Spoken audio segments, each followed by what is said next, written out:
Assalomu alaykum. Biz internet tarmog'ida kuzatib boruvchilar. Mana bugun o'sha yana bizda bog'chamizda fayansni tugatib oldik. Fayanslarni tugatib oldik.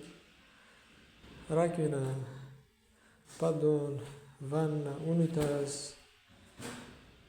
Xo'sh, mana shu narsalarning hammasi fayans deyiladi, fayans deyiladi. Shuning uchun fayansni unitazlarimiz hammasi detiska. Xo'sh, unitazlarimiz hammasi detiska. Bu yerga 4 ta qo'yilgani uchun santimetrga xullas-kalom ko'targanmiz. Har bitta unitaz 1 santimetrdan ko'targanmiz. Bitta unitazimiz boshqacha bo'lib qolgan. O'gay bo'lib qolgan. Buning sababi bizga mana shu qo'yganmiz.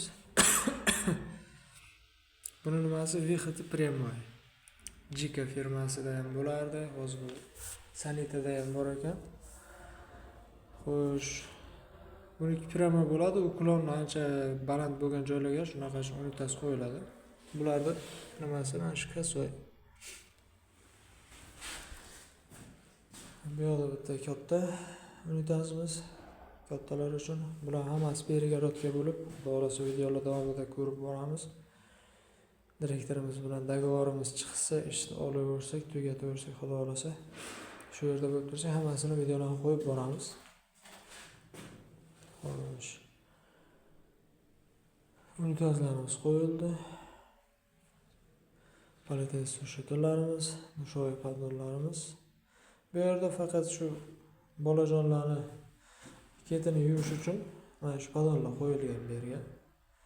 Nimaga stenadan uzoq, nimaga stenadan tashqariga degan savollar bo'lib qolsa, o'sha bolalarning ketini yuvish uchun. Keyin ham mana bu chiqqan o'g'itlarimiz shunga edi, ham chertojimizda shunaqa narsa edi. Bu yerda ozroqina ko'ngilsiz vaziyat bo'lgan. Rakvinalarni almashtirib, hozir qo'yamiz qaytadan. Xudo xolasa kranlarini. Mana shunaqa fayanslarimizni qilib, razvodkalarimizni tortganmiz. Keyin bu yerda ham tepa gigiyenskiy dush bo'ladi. Oldingi videoda ham ko'rsatgandik, aytgan edik. Bu yerda tepa gigiyenskiy dush bo'ladi. Shundan xullas bu yoqda trap bo'ladi. Kattaroq bo'ladigan bo'lsa, o'sha yerga yuviladi. Tepa запасной variant.